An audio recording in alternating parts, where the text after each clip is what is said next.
Welcome back, Devils fans. It is your host, Ace, here on Running with the Devils, where we are talking New Jersey Devils hockey all year long. Please hit that subscribe button, smash the like, share with a friend. Thank you very much. And earlier today, the Utica Comets dropped a little gem on their fans and released a little mini documentary about 15 minutes long on goaltending prospect. He breaks laws and maybe jaws, kicking him in net, Nico Daws. It premiered earlier this afternoon. I honestly had no idea what to expect or how long it would be, but I will say I was pleasantly surprised. This was a great little 15-minute or so feature on Nico Daws, potentially the next franchise goaltender for our New Jersey Devils. So I just wanted to kind of talk about a little recap here, a couple of the things I took away from it and things that I found interesting. So right off the bat, in the beginning of the interview, Nico mentions that one of his first words was hockey. I thought that was very interesting. I guess maybe that's something pretty common for a lot of kids who grow up playing, but one of his first words was hockey. And then they fast forward to the 2020 World Junior Tournament, where Nico Daws was told he would not be considered for Team Germany, which I thought was very interesting. Germany would not consider him for the team. Instead, he makes Team Canada and wins a gold medal with them. Talk about egg on your face for Team Germany. I mean, I don't know why, they would do that, but I guess I've seen some other scenarios with international teams where someone was born somewhere and they're of descent of another country. It's kind of interesting, and that's, Brett Hull actually played for Team USA. That's a whole other thing, but look into that. The Brett Hull USA-Canada thing is very interesting. But Nico, denied from Team Germany, makes Team Canada, wins a gold medal. Nico also mentions that he was a huge Marty Brodeur fan growing up. And when Nico was drafted in 2020, Marty actually called him and spoke to him for a couple minutes. And they actually had footage of Marty on the phone with him, which I thought was pretty cool. You don't see a ton of that stuff from the Devils, like the behind the scenes, which is the stuff that I live for. And I think a lot of you guys like that as well. But overall, they had some cool clips in here that I thought, the Devils should take notice and kind of do more features like this. And I was very impressed for an AHL team to put this out. I thought it was very good. I'd like to see more of these from the Devils and the Comets. So we go from his draft day. He talks about his first pro experience playing in the DEL, which is a German league. It was his first time kind of living alone, and I guess would be like the equivalent of the college experience for many people, where you're out in the world on your own. You got to buy groceries and do laundry and do all those, real life adult type things. And he goes into depth talking about that. And then they talk about the 21-22 Utica Comets season, which saw them start a record-breaking 12-0. I remember when this was happening, 12-0. Wow. Completely unheard of, really, to start a season 12-0. Nico was a big part of that team.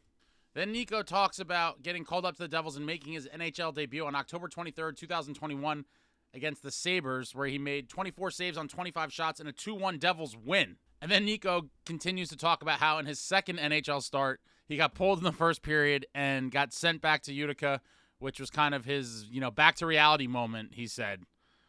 Then they had a segment where Nico talked about his injury with his hip and his surgery and the whole rehab process, and talked about how that was kind of trying for him. You're doing it on your own.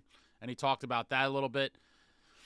And then the documentary shows us December 8th, 2023, when Nico Daws returns to Utica after not playing for about 6 months and gets the win, stopping 31 of 32 shots. And they were actually wearing these beautiful black Utica Devils throwback jerseys, which I absolutely love. When I saw that when it first came out, I was like, that's outstanding. And then there was a couple other cool clips as well. There was a clip of Nico Daws and Isaac Poulter reviewing game film with their goaltending coach in like the film room. I thought that was really cool, just to kind of see them dissecting plays on the big screen and all that stuff. Poulter's another guy that I have high hopes for. Obviously, we have a lot now, 6 guys kind of in the goalie system, if you will, for the New Jersey Devils. And I think Daws and Poulter are kind of, in my opinion, near the top of that list. But there's other capable goalies in the system as well. We just drafted Yegorov in that second round. But I do think Daws and Poulter will have a shot to compete for the net for the Devils in the post-Markstrom era. And then the documentary talks about when we sent down Akira Schmid and called Daws up, which at the time I thought was going to kind of be the end of Akira Schmid, in my opinion. I just feel like things got contentious between him and the team. He was kind of yo-yoed up and down between Utica and the Devils over the course of a couple years. He never really... It's hard to say, man. The Akira Schmid one is a real interesting one. I mean, I'm rooting for the kid. Like I said, he'll always be a legend in my book. Playing a huge role in winning that Ranger series in 22-23. Always have a special place in my heart, and hopefully he pans out for Vegas. Schmid gets sent to Utica. Daws gets called up, and then December 29th, he plays against the Senators on the road. The Devils win 6-2. And Nico Daws. Nico Daws. He actually was ranked the #1 goalie for his draft year in 2020. They talk about that. And he just seems like an overall good guy. Nice kid. They show him out in the community, talking to people, signing autographs, kissing cheeks, holding babies, the whole thing, and showing him skating with kids at their youth practice. Really cool interviews when he's on the sofa there. Really cool clips. I thought it was a really good glimpse into his whole kind of psyche. He really wants to be an NHL everyday goalie. He talks about that. The documentary wraps up with the news that came out on July 30th this summer that Nico Daws signs a 2-year extension with the club. And overall, I have to tip my cap. Amazing little documentary by the Utica Comets. Like I said, I hope the Comets and the Devils put out more of these types of things. I know it takes a lot of work and stuff to get this all together, but I thought it was a really cool documentary that they put out today. I recommend you all go watch it if you have not already. I'll put the link in the description. But Nico Daws, I do believe the franchise has him kind of ranked right now as the #1 goalie prospect in the system. Just seems like the way they talk about him and things I've read from different media outlets that the Devils hold him in high regard, and I think he is going to be given a chance to crack the lineup and maybe become the next franchise goalie after Jacob Markstrom. And there's no one happier that the Devils did not get Yaroslav Askarov than Nico Daws, because that would have made a crowded goalie prospect kind of depth chart even more crowded and would have probably made it a lot harder for him to leapfrog Askarov. So, I'm sure Daws was very happy that we did not land Askarov, and I think he is going to be the guy at the moment, the most likely guy to get the net next. Again, I think Poulter's very capable. I could see him coming in and impressing people at some point and maybe really pushing Daws for a starting position on the Devils in a few years from now. We also have Jacob Malik, Brennan. We just drafted the Finnish kid. I'm not even going to butcher his name in this year's draft as well. So there's a lot of guys there, a lot of possibilities. Will be interesting to see how it all plays out. But let me know what you thought about the documentary in the comments. What do you think about Nico Daws? Do you think Nico Daws is going to be the next goalie of the future? If I had to put a wager on it as of right now, I think I would put my money on Nico Daws because I do think he's going to be given the opportunity. I think he is a good player. And over the next couple of years, I think he could really develop into something special for us.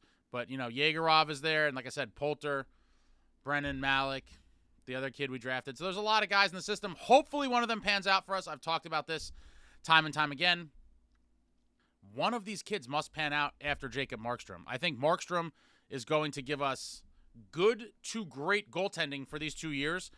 And a lot of you, again, are down, he's 34, this and that. I don't put a lot of stock into the age. It's not like he's 42.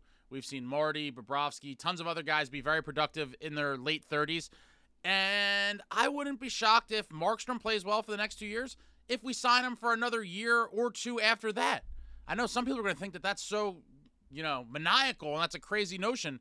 But if Markstrom plays really good for these next 2 years, depending on what's going on with the kids in the farm system, I don't think it would be crazy or far-fetched to sign him to an additional 1-year extension or possibly 2, depending on how it all works out and what he's looking for. But I don't know that the Markstrom thing is only 2 years. We know it's 2 years at a minimum, but I think a lot of people think it's like 2 years and gone guaranteed. I don't think that's the case at all. But let me know what you think about anything Devils related, all the goalie stuff, anything from the Daws documentary. Daws is a player. I love you all. Thank you for watching. I'll be back soon. Like, comment, subscribe, and all that jazz. Until next time, friends, let's go Devils.